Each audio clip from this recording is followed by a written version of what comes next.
Well, hello and welcome back to the Tao Manifesting Tarot, the most innovative metaphysical reading on the internet, maybe anywhere else for that matter, too. The Tao Manifesting Tarot podcast. What separates it from every other podcast is the fact that it gives you the big picture. We try to connect the 3D to the 5D, the material to the spiritual. A little bit difficult, a little bit tricky, and, a little bit of extra work, but it's worth it. So, because of that, what I do is I take the day to day readings because I do a brand new reading every single day, and I try to use tarot as the final destination. I've done tarot for over 20 years, and in that time, I found it really doesn't predict anything. At least it never did from my point of view, now from my experience. But over time, what I did begin to realize is that tarot is not supposed to predict. Tarot is the science of potential, potential, your potential to create your own matrix.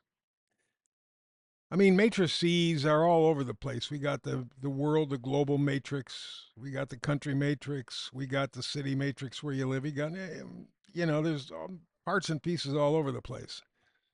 So that is to take the tarot energy, to take the tarot frequency, because we know from science, absolutely, positively, frequency is the key to everything. To everything. So, with the tarot and the 20 years of experience, understanding that it is your potential we are uncovering, I kind of fine tune the Tao Manifested Tarot reading. Today, for example, we're going to talk about the invisible hand. Yin energy. The hand has, well, one of the expressions, iron fist and velvet glove. You can't see that iron fist because of the velvet glove, but it is still an iron fist, still controlling, still strong, still able to manipulate.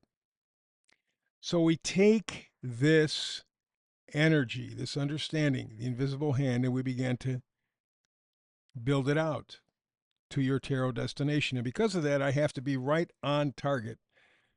No fantasy, no unicorn stuff, no rainbows, no woo woo. Don't have time for that. It's the matrix, your personal matrix, and a whole lot more because tarot equals manifesting, you making your pictures. It's your human kryptonite. Now, to be clear, we all have this ability from birth. It may take, we may have to be 3, 4, 5 years of age before we have enough living experience to say, oh, geez, I would like this, I would like that, I would whatever. And we find out from several studies, I think 4 over the past 20, 30 years, 5-year-olds are tremendously creative. And by the time you graduate from college, it's almost completely gone. You're not creative anymore. You've learned how to memorize. You don't think, you memorize. You regurgitate information. True or not, doesn't make any difference. You're in the system designed by John D. Rockefeller to make you a worker, not a thinker, and so you spit out information.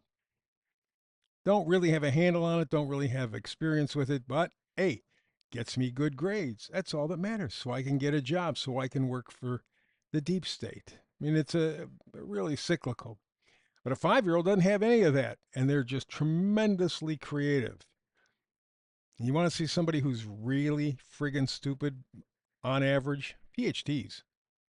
Because they're professional at regurgitating information that they've learned, not thinking independently, not thinking outside the box. Just, I am a robot. You told me this was true, so I will tell you it is true. That's about what it boils down to. So, tarot is the science of your potential, creative potential, spiritual potential.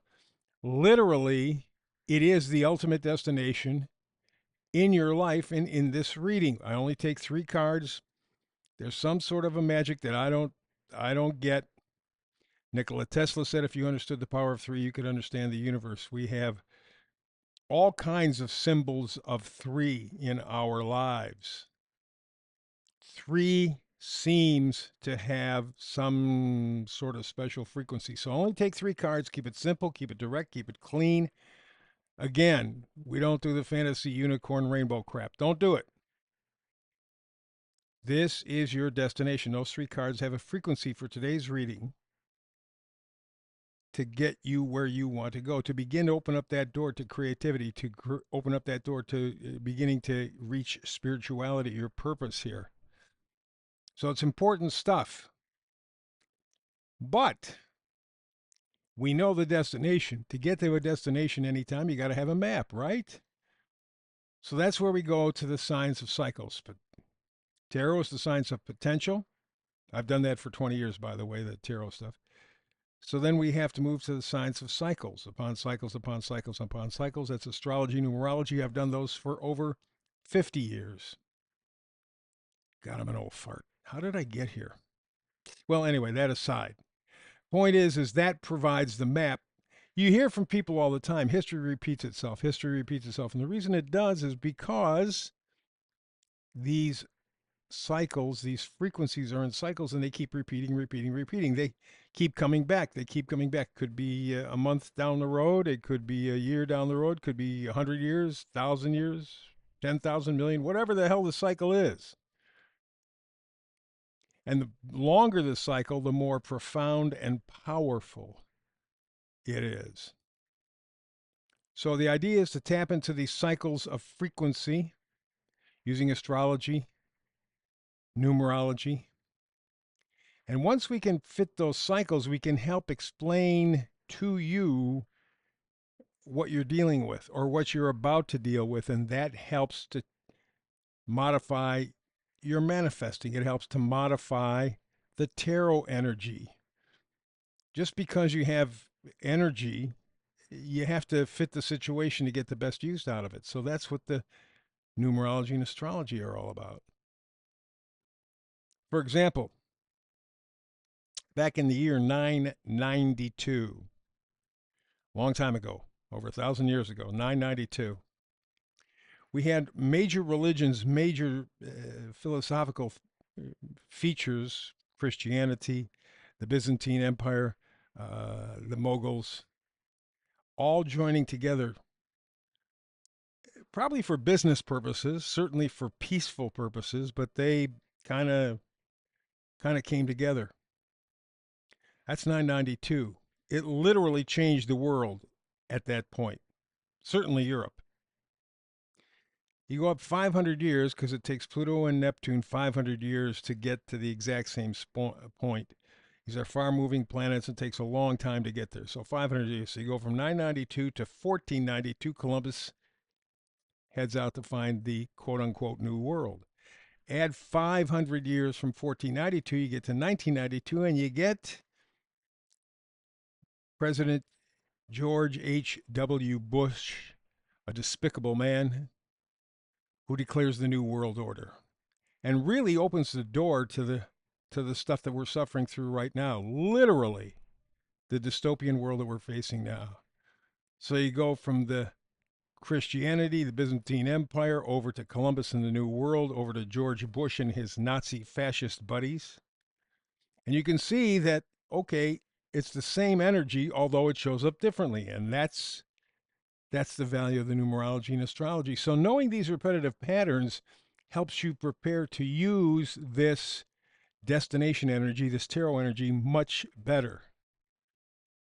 So that's the whole goal, is to make it tangible to you, make it touchable to you. You can see it, hear it, feel it, smell it. That's when you really begin to appreciate what the deal is.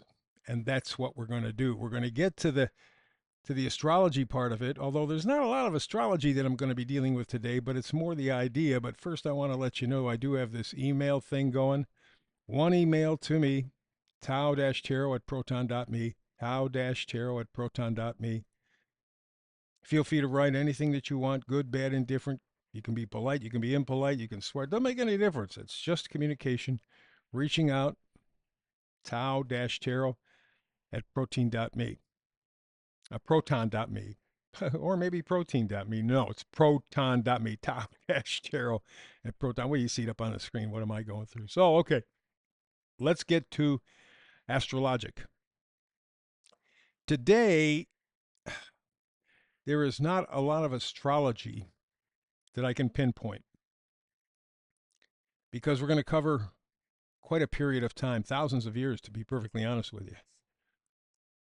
Remember, we were talking about the theme for today, the invisible hand, yin energy. It's there. And because it's invisible, that alone makes it very powerful. But that's not enough. So, what we're going to talk about is quiet thunder, or the hand is quicker than the eye. Transparency is poison to the deep state. And the deep state is primarily, although not exclusively, bankers of the world bankers. It's been that way all of the time, far back in history as I think we can go. And the experts at this lack of transparency in terms of bankers have to be the Jews with their usury. It's charging for borrowing money. All the major religions were against it, which I guess opened the door for the Jews to get in there. But they've been doing this for thousands of years. And in that time, they've been thrown out of more than 200 countries for a total of over 1,000 times. And it was always the same.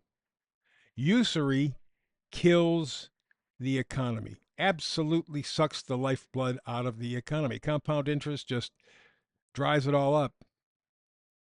And so kings and emperors and those others just kicked the hell out of the Jews. Get the hell out of here. Go anywhere else. Sometimes they even killed them because that practice, which is considered reprehensible by honest people, destroyed countries or city-states or empires or whatever the hell it was. And they never got the message. They still, to this day, bitch and complain about, they're picking on us. Your history for over 2,000 years is that you suck the life's blood out of countries. And you still don't get the message? Well, I guess they kind of did. Because around 1700, Adam Smith said, you know, this usury thing it's getting to be embarrassing. I can't defend it. So let's give the concept a facelift. Let's not call it usury anymore. Let's call it capitalism. Sounds so much better, doesn't it? Capitalism. But even then, the ugly face and purpose behind usury / capitalism comes out to the front, and we see that in the end, it always becomes Marxism or fascism. Always. And the only people who don't complain about it are the people who participate in usury, mostly Jews from Europe. Oh, it's a good thing. It's a good thing. Oh, man, I'm making so much money. Everybody else is dying around them. I mean, this went as far back as Julius Caesar. Story is that he comes back from war, been away for a year, 2, 3, something like that, for a while. Comes back and he finds Rome completely destroyed. People out of work, people poor, people living on streets. Rome is literally eaten out from the inside in. You know what did it? Jew bankers, usury. What we call capitalism. At no point in human history has capitalism ever served the masses. Ever. So if somebody is selling you capitalism, you know that they're benefiting from it or hope to. So that's why I say the idea of velvet glove, iron fist, velvet glove, the idea of the invisible hand. Yeah, that's very, very, very important. And in fact, when they founded the Bank of England, it was in the 1600s. The King of England wanted to go to war, as all kings do, and he didn't have any money, as all kings don't. And so he put the word out to Europe. And primarily, not exclusively, but primarily the Jew bankers said, okay, hey, we'll come up with the cash for you. We'll come up with the money. We'll cover you. You're going to have to pay us back. But, because this is a special deal, we also want to be able to have the ability to start the Bank of England. Now, it sounds like something you would own, the royalty would own, the country would own. No. It's private bank. It's a private bank, but we want the name Bank of England. So when they put the plan together, Parliament added one line in the agreement that said the foundational job of the Bank of England was to make war. The foundational job, the purpose of the bank was to make war. Profit. Profit. And in fact, its sister, the Fed, Federal Reserve here in the United States, that's why there's such a close relationship between England and the United States. We're tied together by Jew bankers, Zionist bankers.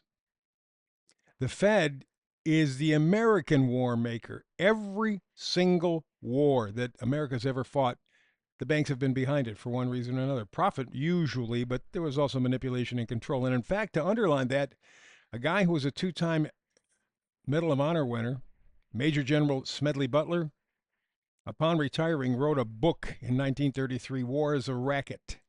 War is, it's a small book, 50, 60 pages, not a big deal. But he had been in the Marines for, 30 years. Most of that time, well, he got his medals in World War I, but most of the time he spent his time going between the Pentagon or Washington and New York, Wall Street, working out money to make war.